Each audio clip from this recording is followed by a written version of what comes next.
ukuhlangana kunye nathi kulesi sifundo sesine kuleli ikota. Okhuluma lani namhlanje kuseni ngumfundisi uGresham Mlilo. Inxusa engilawo bana baziveze. Salibonani sihlobo esithandekayo, samukelana kwisifundo sethu sesine. Sibonga uNkulunkulu osigcinileyo, siloko sifunda sisizwa ngokubana iminikelo yethu ingasisiza njani, iyini vele. Mina engikhulumayo ngu-Elder Amos Maforo. Ngiyalibingelela abathandekayo ngegama likaJesu Kristu ozawa masinyane. Okhulumayo nguTalent Ncube. Salibonani bathandekayo ngegama lenkosi yethu Jesu. Siyamukelana njalo kusifundo sakuliviki. Simbonga uThixo ukuthi asinike elinye ilizwi okufanele ukuthi siphile ngalo. Okhulumayo nguMrs Siboneni Mhlanga. Asicimezeni sibe lomthandazo. Baba wethu othandekayo okhona ekhaya ezulwini, kalihlonitshwe lidunyiswe igama lakho. Siyabongela elinye ithuba lokufunda ilizwi lakho. Sinxusa ubukhona bukaMoya Oyingcwele ukuthi asichasisele imfihlakalo yaleli lizwi, sibe sesifihle ezinhlizweni zethu, siphile ngayo ukuze singakoneli. Sicela ukukhulume ngathi sonke sizakuzwa sona lesi sifundo, simzwisise uKristu, sibe sesimamukela simphilele ngoJesu siyabonga. Amen. Amen. Siyabonga abathandekayo ngezifundo ezizakithi iviki ngeviki. Umthandazo wethu bana sikhule ekukholweni. Kuleli viki sawukhangela ke iminikelo kaJesu. Iminikelo yenkosi yethu uJesu. Ngiyacela bana lisifundele isihlabelelo 1:16 ivesi ka12 kusiya ku14 uma siqala lesi sifundo salamhlanje. Amahubo 1:16 verse ngelika 12. Ngingambonga ngani uJehova ngabo bonke ubuhle bakhe kimi. Ngiza yiphakamisa inkezo yensindiso ngimemeze ibizo lika Jehova. Ngizazigcwalisa izivungo zami kuJehova phambi kwabo bonke abantu bakhe. Siyabonga zihlozo ezithandekayo ngalesi sifundo esiqhatheka kangaka. Kuvike liphelileyo ngenje savula ngani ngokwechumi. Leli viki sikhangela kakhulu ini iminikelo. Singakangeni esifundweni sethu ngakakhangela levesi esifundile lapha. Ngifisa bona sike sitsho ngamafitshane esikuzwisisayo umahluko phakathi kokwechumi leminikelo ngamafitshane. Okwechumi siyabe sibuyisela okuvele kungokamnikazi. Siba lokuvuma ukuthi uNkulunkulu nguye owasidalayo. Then iminikelo siyanika. Siyanika uMaforo anganabisa laphana. Okwechumi kulesilinganiso njengoba sitsho umfundisi laphana. Kulesilinganiso esithile okuyichumi esingathi 10% ngesikhiwo. Kukanti iminikelo kumele kusukele enhliziyweni yethu sesibonga lokho esikwenzelwe uJehova. Okay. Omunye umahluko khona mfundisi ukuthi ungananzelela okwechumi njengoba uMaforo ethinta kulesilinganiso esithile. Ukodwa uThixo nxa ekuthi sikubuyisele kakulandaba ukuthi kunjani. Kungalethwa loba kulesici. Loba kuqhula. Kukanti okweminikelo kufanele kucingwe ukuthi kakula sici. Ngiyakholwa ukuthi uNkulunkulu uyabe esitsho ukuthi uyaphatheka kanye lathi ezinhlupheni esingena kizo la kukho konke esikho ngasekeli yena ethatha okupheleleyo kuphela thina okunye ngunanzelelayo ngokwechumi leminikelo ukuthi okwechumi kuyindlela yokuvuma ukuthi uNkulunkulu ngumdali futhi uyumnikazi wezinto zonke. Kukanti umnikelo uzawunanzelela ukuthi uthinta indaba yokuhlengwa, ukuthi uNkulunkulu ungumhlengi wasipha uJesu njengomnikelo. Yikho kuvezwa kuJohn 3:16. Uma sikhangela indiyana yokufundwa ngekhanda esanona sibale lapha ithi ngizakubuyisela leli balithi ngizakubuyisela lingalitshoni livela ngaphi, ngizakubuyisela enkosini, ngizakubuyiselani, ungumbuzo njalo. Nxa sikhala nje yonke ngokuphela kwa ivesi le singayichaza sithini, isitshelani, isifundisani? Well, engikutholayo ukubana umuntu omangalayo, ukubana uNkulunkulu kukho konke angenzele khona mina ngiza kubuyiselana konke ngokukaNkulunkulu. Mina ngingokaNkulunkulu, angilalutho mina, vele angisilutho. Ngiza kubuyiselana kuJehova, nginanzelela konke okuhle lokho angenzele khona akwenzayo izikhathi zonke. Umthandazo womuntu omangalayo aphange abesesisho ukubana ngiza kubuyisela kumbe ngiza kunikela ngithembeke kuzifungo zakhe. So lapha uDavida uyamangala abonge ubukhulu bukaNkulunkulu.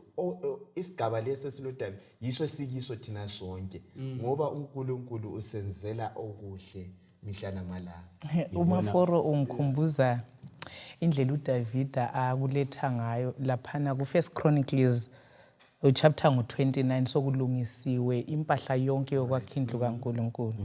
So uDavida uyakuzwisisa ukuthi umnikazi wematerial yonke, umnikazi wezihlahla zonke, umnikazi wegolide lonke nguNkulunkulu.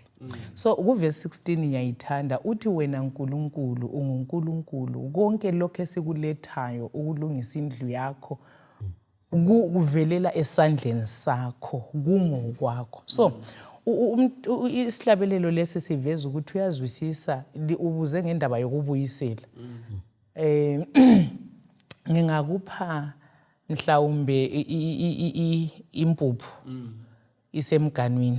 Nxa ususithi kubuyiselwe umganu, kuyaveza ukuthi uyazwisisa ukuthi umnikazi wezinto uvele engoba. So yingqondo uDavida la nxa esithi ngizabuyisela ini, kuyini enza kubuyisela, uzwisisa ukuthi uNkulunkulu ngumnikazi wezinto zonke. Isifundo sesithola lapha ngesiveza sobala ukuthi nxa sithi siyabuyisela iminikelo yikuvuma ubunini kumbe umnikazi wezinto ukuthi ngubani engibuyisela kuye, engibuyisela vele ngokwakhe. Yes. Kulebala ukukhuluma yes. Okay, angazi kube okwechumi yikho esikubuyiselayo. Then iminikelo sibe sesinika kusukela kithi ukuthi siyananzelela yini icebo lani losindiso. Ngananzelela uverse ngirika 13 elichasisa mnali libamba njalo. Ithi ngizayiphakamisa inkezo yensindiso imemeze ibizo likaJesu lika Jehova. Right. Engunanzelelayo ukuthi emnikelweni futhi siba loku appreciate icebo lesindiso. Ukuthi njoba sesibuyiselile sivuma ukuthi uNkulunkulu nguyasidalayo. Iminikelo sesi appreciate njalo icebo lesindiso. Uyakwazi ukuthi nxa uchunyayeziwe sibili uJesu waphakanyiswa njengendlela ehlala likuchasisa ngayo indlela elananzelela ngayo ivangeli. Nxa uJesu efike empilweni yakho, mina ngiyakuyala ukuthi uzayekela ukunikela. Ukhangela izulu indlela elasala li-empty ngayo. uJesu esehla ukuthi indlela umuntu engazwisisa uthando alizwa nguNkulunkulu. Yes. uJesu wazi umfela lapha. That's powerful. Likubeke kuhle. Yeah.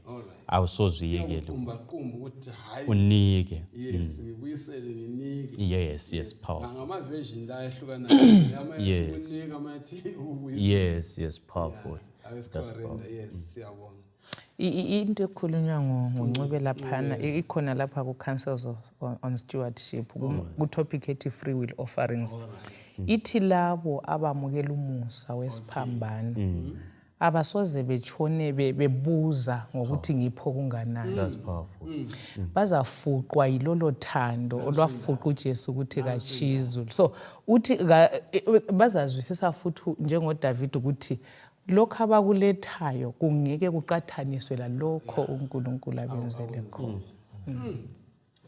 Amazwa amandla la omangisa. Njengoba sithelela iviki sikhangela udaba lomnikelo kaJesu, uIsrayeli ukhanya wayesiba nemihlobohlobo yeminikelo.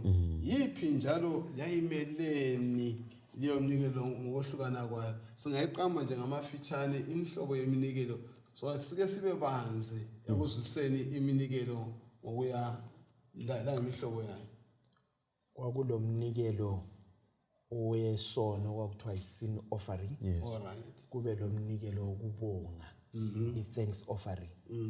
Yonke le iminikelo yayibuya izovuma ukuvikelwa esikwenziwayo nguJehova lokuhlengwa uJehova ayebekwenzile ebantwini bakhe.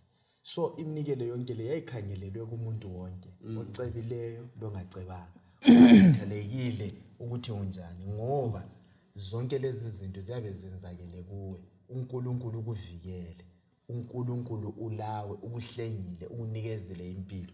Yikho phela ku memory text yethu uDavid ebuza ukuthi ngiza kubuyiselana. Akukhathalekile ukuthi ulana, akudingeki ukuthi mina ngilalokho, mina ngisebenzile nginothile. Indaba yokunikela ayinani lokuthi uyasebenza kumbe awusebenzi. Ulakho kokubonga, yikubuza ukuthi uNkulunkulu ungenzelele. Kona nxa ungenzelwa ngalutho, hayi awubuyiseli. Umlimi kaceli umuntu ukuthi alethe ongelalutho. Ongelakho.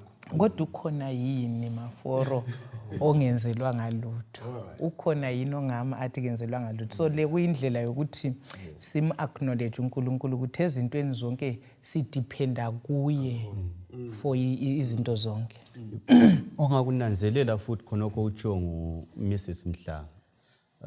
Ama statement maningi esiwezwayo sibili nxa si discuss omunye yada mina mphuwa ngalutho. Vele kangila lutho. Nxa ukhangela ama discussion abakhona omunye azafunga sibili hayi kumele kunikele hayi mina kangila lutho ngiyanikelana especially emakhaya.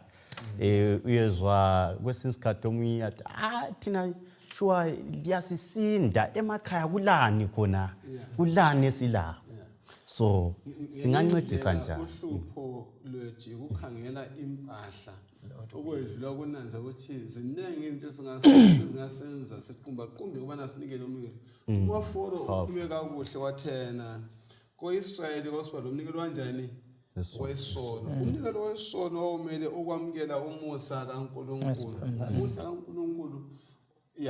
Kanti-ke sokusiba-ke lo mnikelo wokubonga. Lo mnikelo wokubonga ubonga ukuthi Jehova uyomvikelayo.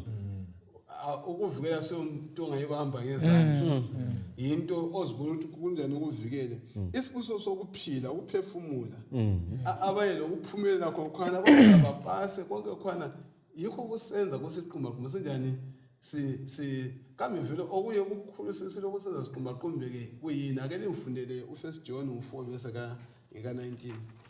Yes, 1 John. Esayivula mfundisi ngibone ngane okunye okusilelayo ukuthi sihlale phansi. Eyingoma omnye umhlabeleli uthi balizibusiso zakho ngasinye ngasinye.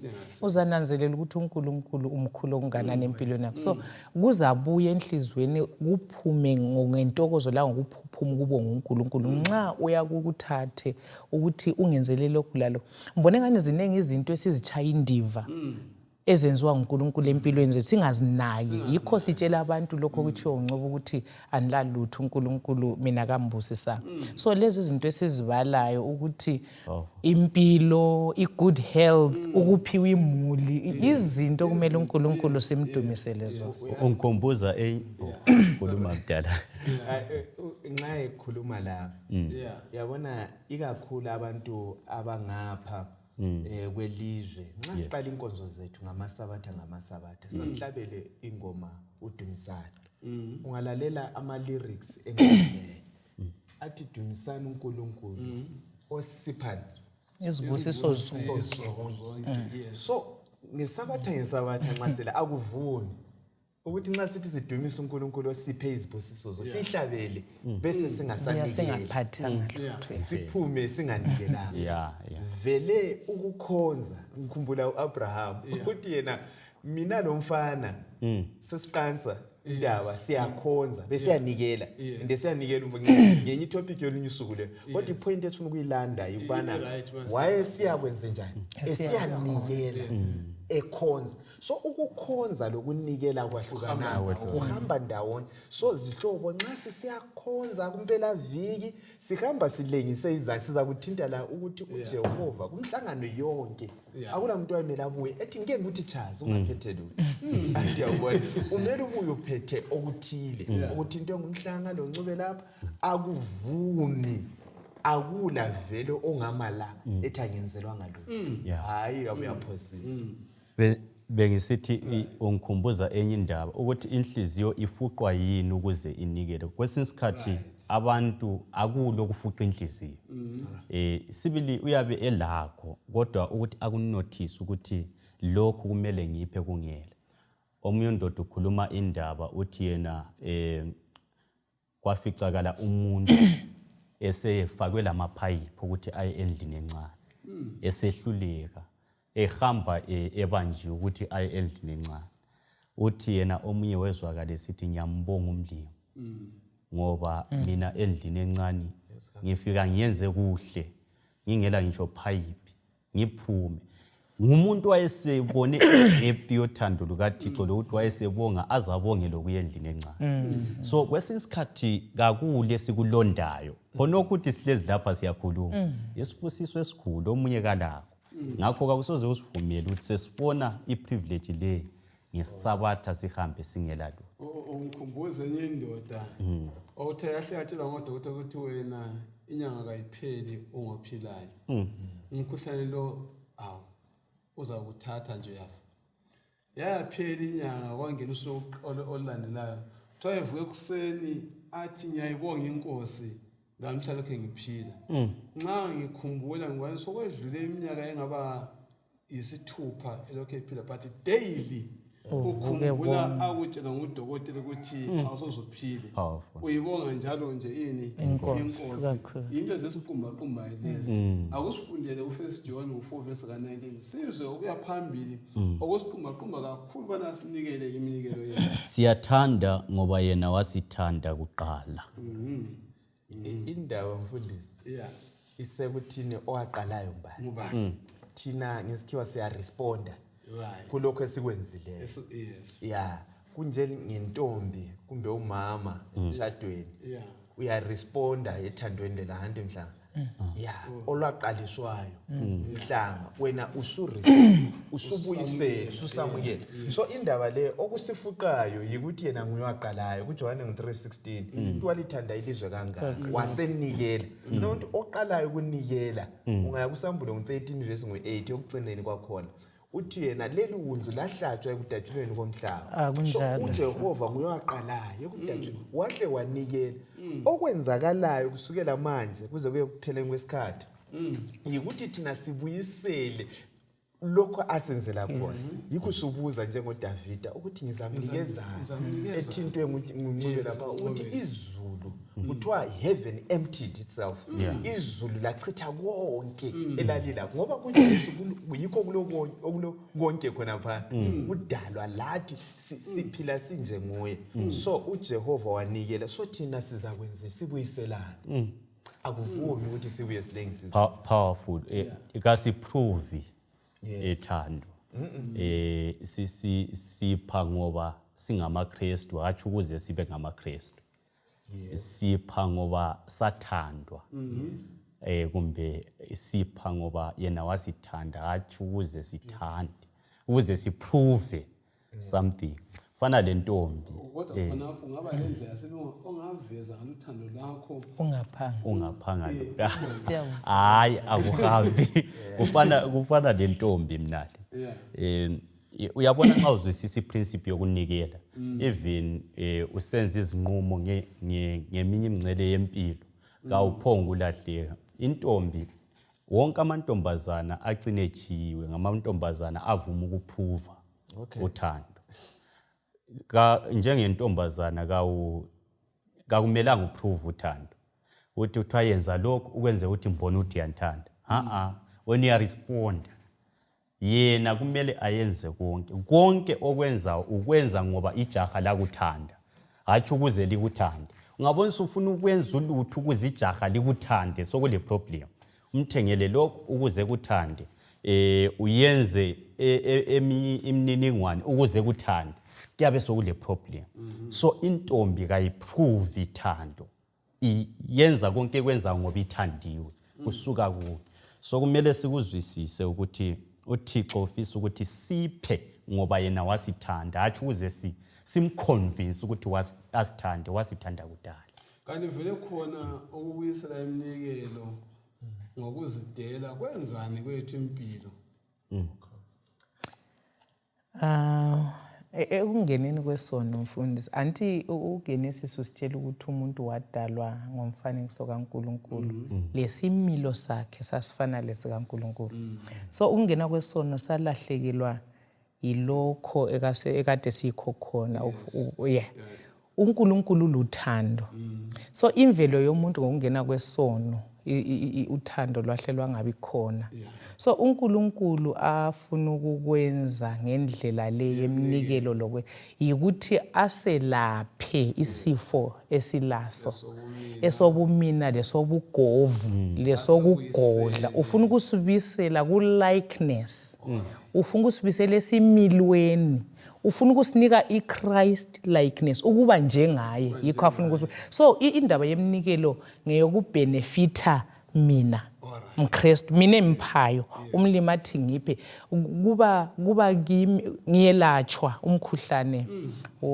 so kuthi uthi nxa ngingaphi ngiyala lo mkhuhlaneni lawo ngizakufa phela impilo bathandekayo igcwele izinhlungu ukuhlupheka uthi yathi umuntu ezechaya luvalo ukuthi abantu abazakugqokani bazakudlani uMatthew 6 verse 31 usiya ku34 Deuteronomy 28 verse 1 asizukwabala wonke kodwa ngicabanga ukuthi uMatthew 6 verse 31 singambala yes verse 31 ngakho lingazihluphi lisithi sizakudlana kumbe sizanathana loba sizavunulani na ngoba abahedeni bagijibela zona lezi zonke izinto kodwa uyihlo wasezulwini uyakwazi ukuthi liyaziswela kodwa funani kuqala umbuso wakhe lokulunga kwakhe kuza kuthi-ke zonke lezi zinto liziphiwe lazo ngakho lingazihluphi ngelakusasa ngoba ikusasa lizazinqinekela lona yilolo suku lilo hlupho lwalo olulwaneleyo leli vesi maqonana lokunikela maqonana lezi nhlupho esihlangana nazo lisifundisana indaba yokuthi uNkulunkulu kuqala God first principle yes uyabona uhlupho esilalo emfundisi Mlilo yikuthi mina lawe sifuna ukuzenzela izinto sizidingele konke lokho gijime uNkulunkulu uthi qalani lidinge mina kuqala yikho qhathekileyo sichithe amathuba loNkulunkulu konke lokho esikufunayo uzakulandela nxa sisebenza sikwazi ukubana osinikeza umsebenzi ngubani osinikeza amandla ngubani udumo lobukhosi sikubuyisele kumnikazi simfake endaweni yakhe uzasihambela kuhle ungananzelela iningi lethu abantu ikakhulu kwelakithi leli lizwe abantu bayaphuma baye emazweni asentshonalanga bayadinga ukuthi baziphilise belikwazi yini ukuthi uNkulunkulu lo esimkhonzayo iloba sikhona la uyenelisa ukuba nenze njani asibusise konke lokho esikudingayo singamfaka kuqala uNkulunkulu sizakufumana baningi abayakhamba emazweni asentshonalanga besiyadinga ukuthile kodwa balakho kuze kube namhlanje ngoba abamfakanga uJehova kuqala. Asifakeni uJehova kuqala endaweni yakhe. Ubale uDeuteronomy 28 verse 1 kufika 14 yizibusiso lezanga ezilokho zilandelana. Uthi izibusiso lezi verse 1 ngiza kulinikeza uma lingilalela. Condition ukuthi siyalalela yini uNkulunkulu, siyamlandela yini izixwayiso zakhe, kuza kulandela. So iprinciple yakuqala ikulalela uNkulunkulu sidinge kuqala. Kuza konke lokho kuthiwa yizinto kuza kulandela. Lo mhlabeni asathana lalelani akukho kunjani. Powerful. Ngithathekiswa yikufuna uqala ukulunga kukaJesu. Kukhulunywa ngendaba yokususwa kwesono empilweni yomuntu. Andikho esingakho nxa sikhuluma ukunikela. So uzananzelela ukuthi uJesu wayengathi ukuthi ukudinga impahla kurongo, kumbe ukudinga ukudla kurongo, kumbe udinga izindlu landlani. Hayi wayengatsho njalo. Kodwa ayekutsho ukuthi nxa uconsider ukudinga zonke lezi zinto, kambe uqale wakhangela yini ukuthi ekudingeni lezi zinto isono siyasuswa yini. Ngoba abangakhonziyo ukudla bayakudinga. Kodwa abangela ndaba lakho yokususwa kwesono, abangela ndaba lakho ukulalela ubani uNkulunkulu. So kuyasivezela ukuthi kwakhona endabeni yokunikela, yokuzinikela, kuqakathekile ukuthi sinanzelele ukuthi i-influence kumbe i-motive behind yakho konke sikwenzayo ngiyokuthi isono sisuswe yini, kumbe siyabe sikhangelele kuphela ama-material. Ukunikela njengomfelokazi Mrs. Mhlanga, lowana ngesikhathi sika-Elijah wathi khonokho okuncane engakudla lo mntanami yehle kulokho ukusifundisa ukuthi nxa nginikela ngiphathi kwenhlupho zona eziphathi kwazo kungenza nginikele ngimkhangele njani uNkulunkulu. Okay. Uma nginikela ngalolo hlobo olunjani. uNkulunkulu uthembekile ezithenjisweni zakhe. La yona lesi sithembiso asisifundileyo sokuthi singazihluphi ngokuthi sizakudla uzasigcwalisela uqinisile khona lapho ofaka ukudla etafuleni ngoNkulunkulu. Sifunda ukwemethembu uNkulunkulu. Kungimali isenele ngoba mfundisi okwenza singabuyi le mali sizonikela kumbe singamuphi uNkulunkulu. Sicabanga ukuthi izinto azisoze zenele lokho esifuna ukuthi sikwenze. Kodwa itrust ukuthemba uNkulunkulu njengalo umama elimlethayo ngingela lutho ngingakwazi ukuthi kusasivuka imenjani. Kuthi ukuthi mina nyamethemba uNkulunkulu ukuthi kangeke ehluleke ukunginakekela. Isifundo sakuqala sasesifundisa ukuthi ubudlelwano bethu loNkulunkulu ngobomntwana lo baba. Kunje lina liyakwazi ukuthi omtha badingana ofo. So futhi lijonga ukuthi vele libenzele izinto abazidingayo. So what more uNkulunkulu osezulwini uyakwazi konke sikudinga kodwa uNkulunkulu ufuna thina kuqala. Ufuna ukusisindisa yikho sithi siqale sifune kuqala umbuso wezulu. So asifunde ngiphinda ngikhathaze ke mfundisi ukuthi then singancedisana njani ukuthi ngifunde kumethembu uJesu. Number 65 wesihlabelelo niyamthanda ukuthi ngifunde kumethembu uJesu. Ngingaboni ukuthi kusasimi njani kodwa ngibe kwazi ukuthi ngithembeke emnikelweni ngikwazi ukuthi uNkulunkulu uza provide izinto zonke njengoba ekuthembisile. Singathemba njani, singafunda njani ukuthi sikwethembe lokho.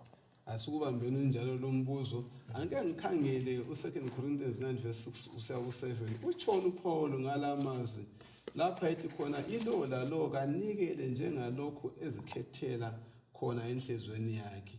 Kungabi ngokudonda kumbe kungabi ngokubanjwa ngamandla ngoba inkosi iyamthanda onikela ngentokozo. Singafunda njani ukunikela ngentokozo? Singafunda njani ukumethemba uNkulunkulu? Njalo umbuzo kwakuzo. Konke lokhu kufundwa kuKristu. Kufundwa kuKristu. Ngiyangithi ukuthemba uJesu yilokhu Peter akwenza kuActs chapter 12. Kuthiwa uyabulawa kusasa esentolongweni watholakala elele yena kumele abulawe kusasa. Wathi bangathatha impilo yami kusasa kodwa ngeke bathatha ukukhululeka kwami namuhla. Hallelujah. Ngiyabona ukuthi ngana kucaci. Akucaci sibili ukuthi kumi njani. Kodwa mina ngikubambileyo ukuthi ukukhululeka ngilakho namuhla. Impilo yebo ngabe sokufaka isidindo ukuthi ngiyabe ngingelayo kusasa. Kodwa kusoze kwenza ukuthi ngime ukuthemba uThixo. Ngithini kwesinye isikhathi sithemba uThixo nxa kungadeclarewanga ukuthi siyabulawa. Nxa kuyikuthi imali khona yabantwana beEfeso. Nxa kuyikuthi ukudla konke kukhona.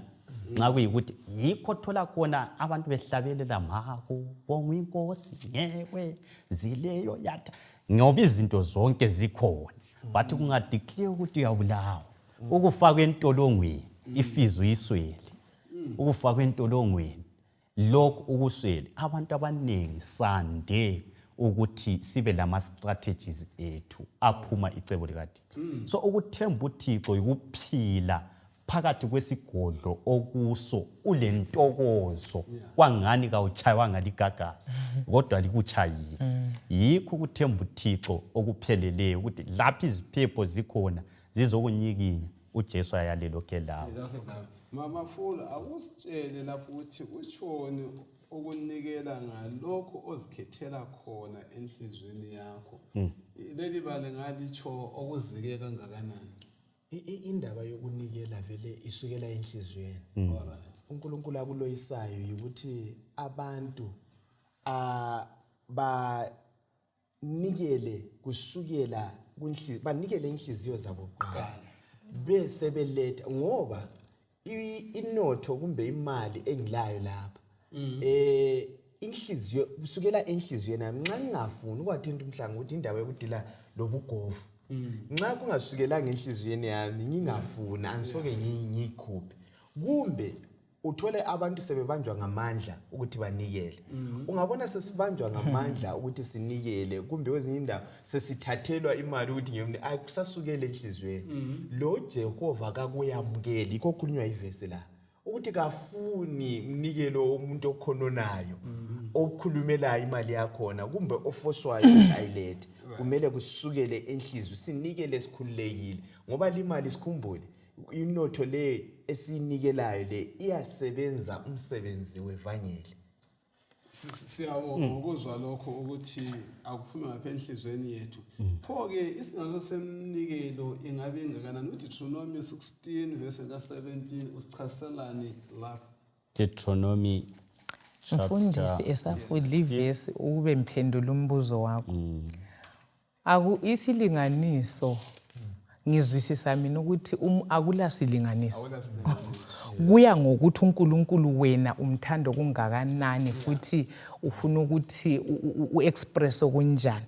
Uyakubona mfundisi ukuthi umuntu othanda iqembu elithile lebhola uyathola egqoka iregalia yangikhona wathenga lamaflag uyaspenda entweni uyafaka imali entweni ayithandayo. So nxa uThixo inhliziyo zethu zimthanda vele sizakumupha singathwalanga calculator sizamupha singabuzanga ukuthi kanti vele kumele ngipho kunganani. We will not question anything. Akayibali mbani yagcwalisa khonokho akusho. Deuteronomy 16 verse ngelika 17 ithi yona ngamunye lina lonke kumele lize liphethe isipho kusiya ngokuthi liphiwe labusiswa ngokunganani nguJehova uNkulunkulu wenu. Lena lonke yes lipha ngoba libuswe ngokunjani ngokungakanani nangokwenelisa kwenu. Indaba le akula umuntu ongela lutho. Wena nxa unikezwe le khumbula indaba yamathalente omunye wayelamabili omunye ulamahlanu omunye lelodwa kusiya ngokuthi lokunganani kodwa ubuyisela. Bese kusiya futhi ngokuthi ubusiswa okunganani. Njengoba thina akula lasilinganiso sichiyene sinje kodwa ukuqhathekile ukuthi wonke umuntu kumele aphatheke. Andivele kuyini okukhomba iminikelo yethu. Kuyini okukhomba iminikelo empilweni zethu kumbe nxa sinikela iminikelo ikhomba nempilweni zethu. Iveza kakhulukazi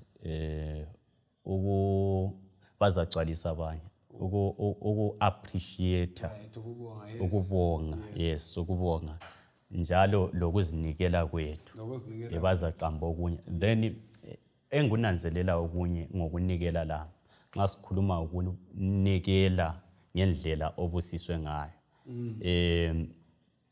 Omunye umuntu yabe lamakhoyini amabili bese ele 20 US abese nikela maybe i10 US. Omunye umuntu abese siba le 100,000 US abesinikela i1000. Ngelihlo lethu abantu esizambona enikelile ngulo obuye le 1000, but ngemeasure kamlimo bekumele abise ngaki 10 and more kusiyana.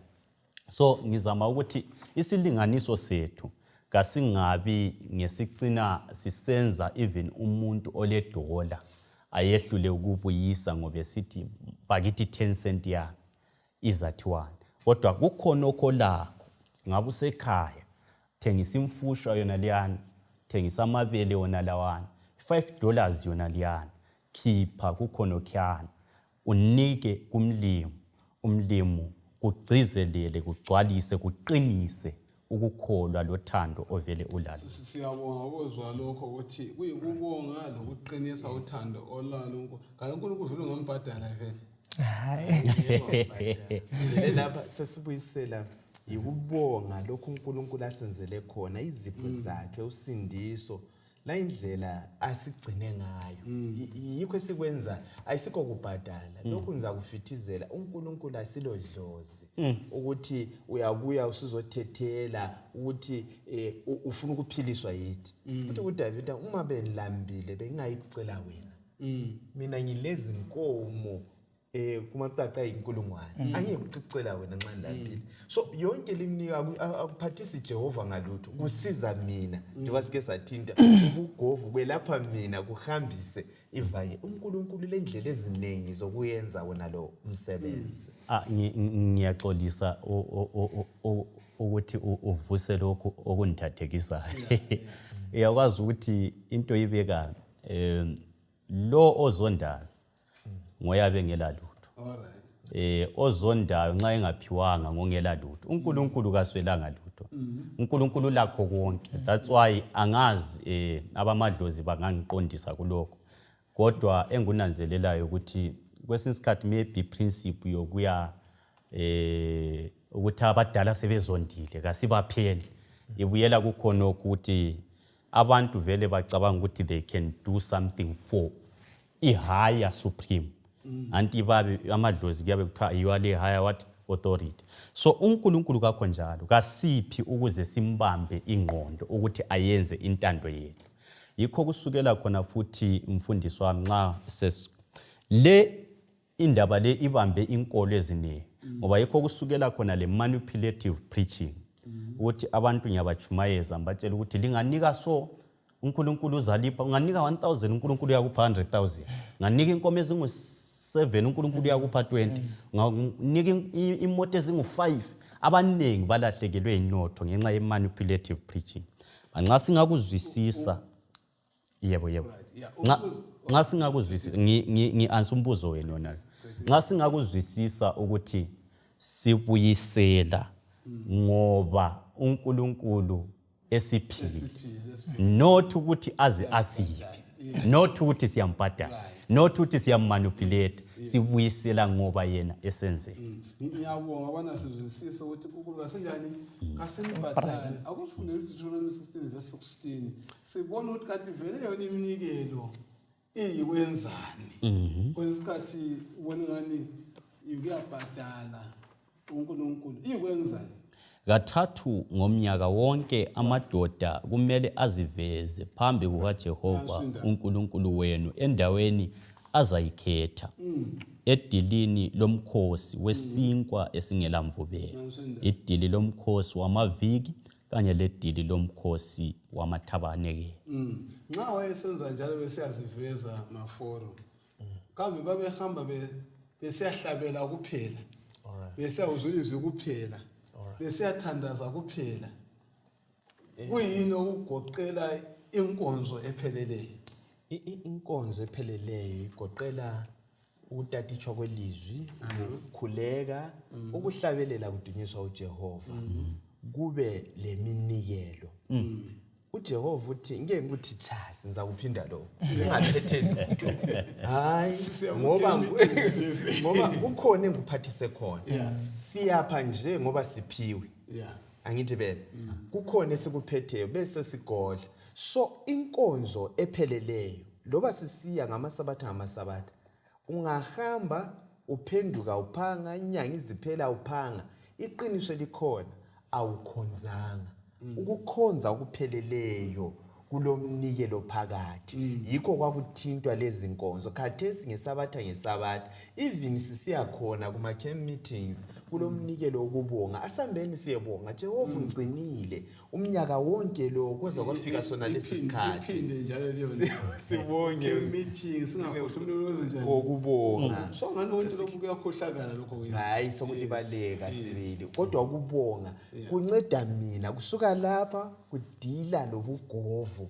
udila lokungafuni yabona isizukulwane sakhathi sasaphi ngaba ikudla kumba yiwine selakho asikhuleni sipheni siqhubeke impilo kwakutshengisa futhi ngemkhosi le emithathu ephasika Pentecost le Tabernacles ukuthi umuntu oyisikhonzi akumelanga abe ngumuntu ongekho productive yikho phela babe siba lakho okokupha kumele umuntu lo abe productive so kwakususa i-lack of laziness i-laziness ubuvila kususa futhi i-lack of initiative ngoba nxa usule ideology so kumele i-implement imali ibisibuya so kakulunganga ukuthi umuntu ayeziveza phambi kukaThixo engaphathanga lutho that's why nxa siku youth forum sithi even nxa ulijaha kulesikhathi kumele nxa ulijaha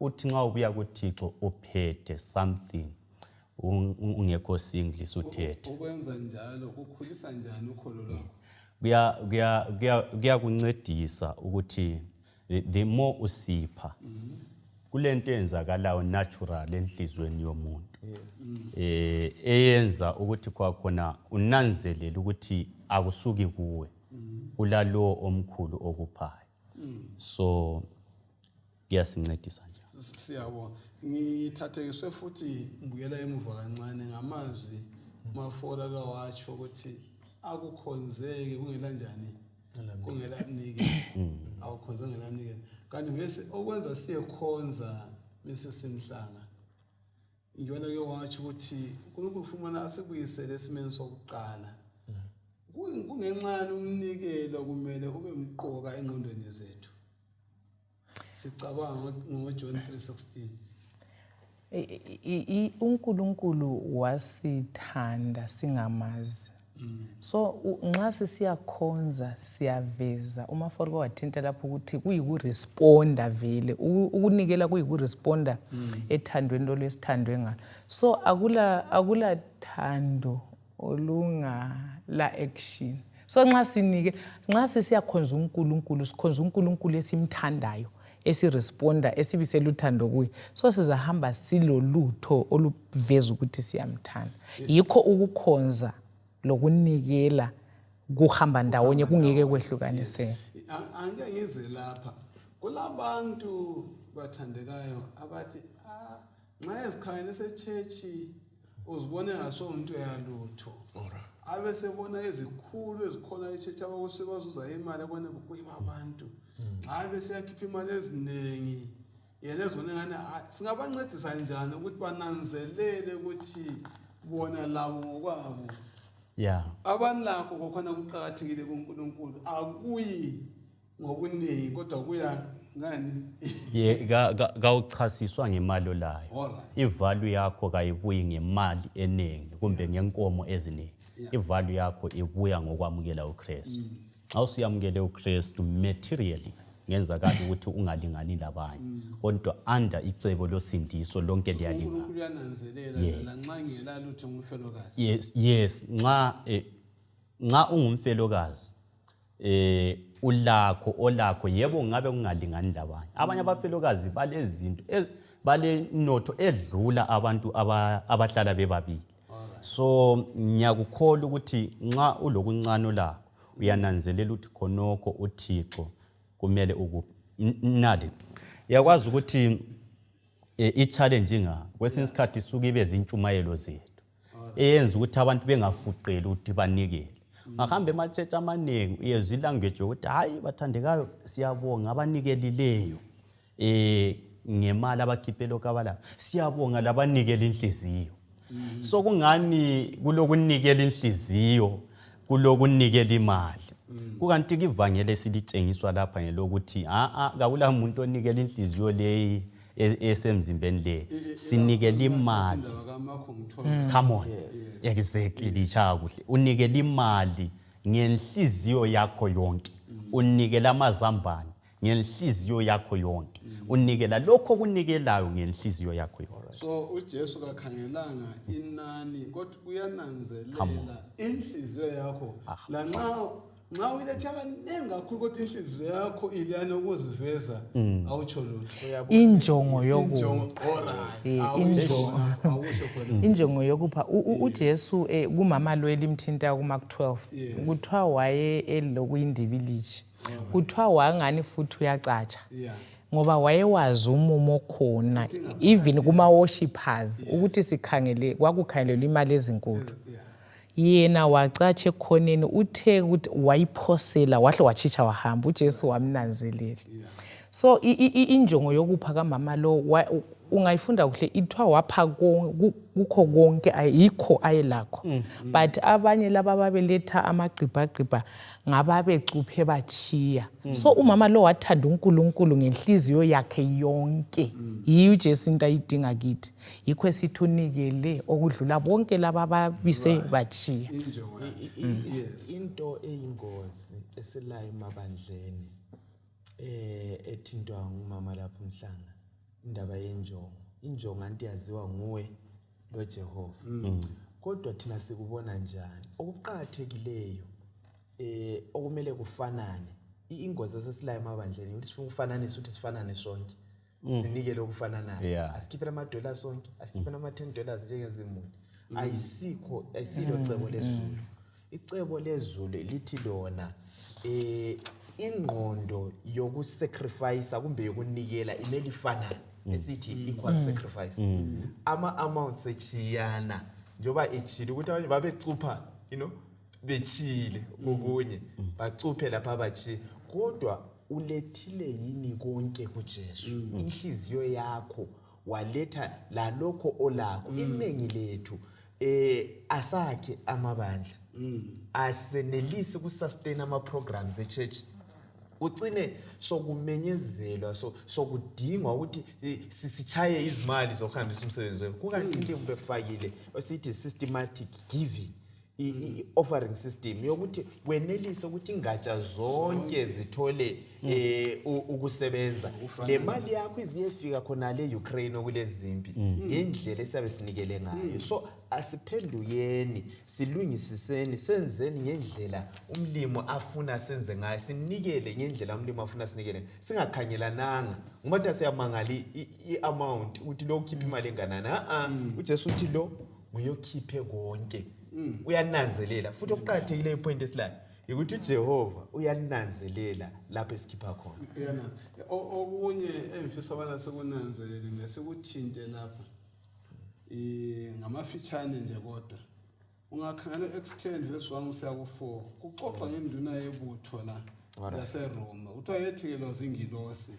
Izinto ezimbili ezibalulekile ezananzela ngithi uNkulunkulu uyananzelela umnikelo omncane. Futhi uyananzelela nxa ungasowena othi ngumphakathi ebujuteni weRoma lo. Kodwa wananzelela kuyini okwamenza wananzelela ngamafitshane. Jehova wananzelela. Ingilosi ithi fika ithi iminikelo yakho inanzelelwe ezulwini. Imithandazo yakho inanzelelekile. So uNkulunkulu uyalalela imithandazo yethu. Lalapho sinikela khona ukhangele uyakunotha asikwenzelize.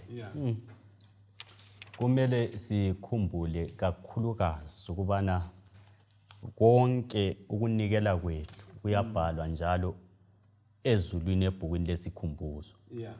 It is recorded with the terrible exactness. wonke ama-motives amahle kanye lalapho imali eza kuyasebenza khona kumbe kungaba kuyini esikunikeleyo kuyabhala njalo lokho esingakwenzi kuhle esilama-motives ama-selfish agenda ukuthi uyathula 100,000 uyekhipha 1,000 ngenxa yokuthi abalapho bahlala bekhipha amadola wena sokungani hayi uright ukwenzela ukuthi konke khonokuyana nxa kuyikuthi ule 100,000 lisibambe kuhle kasibhabhathizi buyanga kumbe ukuthi ukuswela ku-right but sithi thina emalini eningi olayo nxa kuyi-100,000 khipha ekhanya ukuthi ule 100,000 ungakhiphi nge-agenda yokuthi maybe ufuna ukukhethela umsebenzi othile nge-agenda yokuthi maybe ufuna ukuthatha ngoba kuyabe sokukhanya-ke uzibani hayi ukhipha kanje khipha ule motive yokuthi unikela kumlimi sesithinte ngokunikela imali ungakhangela uma ku-14 verse 3 kusiya ku-9 kulesinye isifundo esikaMaria owanikela amakha amangalisa ngenye indlela kimi kusifundisani khona ukuthi iminikelo vele inhlobo enjani futhi uMaria kuthiwa amakha anikelayo ayengamakha alingana leholo lomnyaka wonke ayewasebenzile ngokuqala engikutholileyo umnikelo ngokaJehova asiqualifywa ukuthi thina senelisa ukuthi le imali uJehova akayifuni umama lo siyayazi trade yakhe ukuthi wayisebenza wabuya wanikela wamukela uJesu okwesibili uletha umnikelo omkhulu kakhulu kuthiwa uJudas wawumangala wathi hayi imali idlalisiwe ngabe sinika abampofu uJesu wathi hayi lokho asekwenza so ngeyindlela nginganikela indlu yami unganikela umlimi akuthinti uyanikela loba kuyini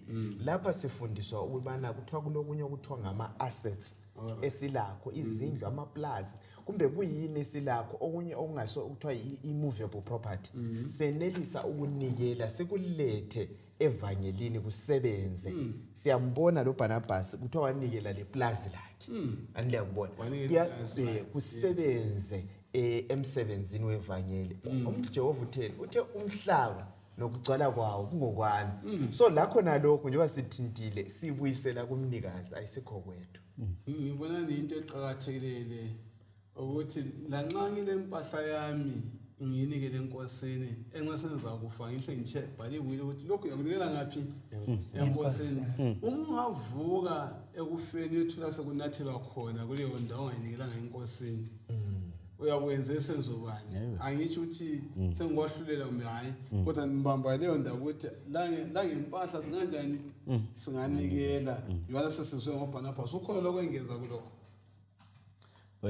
even ungaba lethenda ungawini ithenda nikela lobu sebenza kwenye indawo uwini ithenda futhi khona phana nikela even ungenza ama savings nikela awathatha maybe after umnyaka nikela ayisikho ukuthi ukunikela kuphela kwemali lenyanga kuphela la yona leyinye oyizuzileyo uyiphiwe ukuthi engakutsho umfundisi Mlilo asikhonzi Jehova ongumyanga ukunikela kunothisa ibandla onye ngakutsho ake uzame ukuma wena ukunikela ubone kumbe ibandla leli liyakuma liyakukhula futhi osustain ibandla nguJehova ungakhangela even inikelo yethu okuqhathekile ukuthembakala sonke ebandleni singathembakala uJehova ulendlela yokuyenza imali yona la yenele usebenza umsebenzi wakhe so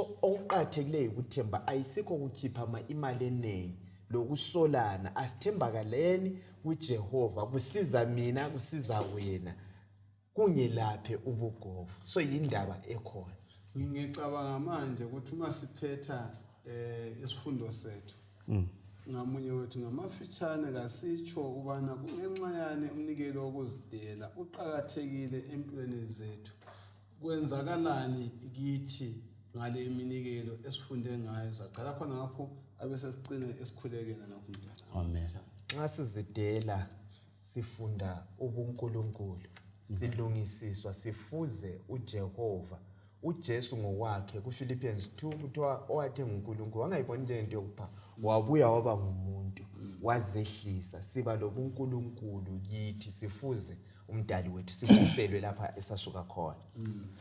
Okunye okuyenzakalayo nxa kuyikuthi siyanikela siyasondela kangaka kuNkulunkulu uqinisa ubudlelwano bethu loNkulunkulu kuyaveza ukuthi thina uNkulunkulu simthanda kungakanani and uNkulunkulu uyini ezimpilweni zethu. Sibuyela kulokho okwasilahlekelayo ngokungena kwesono. Izulu lithi give.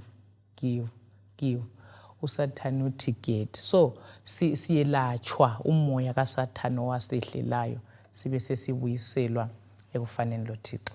Siyabonga. Ngamanye amazwi inikelo yonke esibisela uNkulunkulu esinaNkulunkulu kayisikhumbuze unikelo omkhulu izwi lesinika wona onguJesu Kristu. Powerful. Siyabonga. Nxa uNkulunkulu kulalapha kususa khona kawusoze uwekele ukubuyisela kumbe ukunika umnikelo ngoba uyabukwazi ukuthi uThixo kulalapho anisusa khona. Kakusoze kube lembuzo eminye eyokuthi manje ninikela okungakanani manje kuhamba njani. Hayi mbona ngani okudingakalayo ukuthi uJesu azakhele kithi. Singafoswa kodwa kusuke enhlizweni yethu. Njalo nxa sithi ungafoswa asithi ukuthi unganikelwa. Akunikelwe kusuka enhlizweni yethu ngoba yiyo iprinciple kaThixo. Kasibeni lomthandazo. Baba wethu osezulwini siyabonga kakhulu thuba elihle osiphe lona ukuthi sifunde elizwini lakho. Kungaba liphuthe likhulu ukuthi sesikhulume kangaka sikhohlwe ukuthi lokho okubusiness yokususa isono ezimpilweni zethu. Sicela ukuthi usisize lapho esilamaphutha khona silungisise bonke abaza kuvuma ukudela izinhliziyo zabo bazinikele ngakuwe. Cela ukuthi sokuphelelisiwe sitholakale sikhona ezulwini. Umthandazo wethu okukholwa egameni likaJesu siyakhuleka. Amen.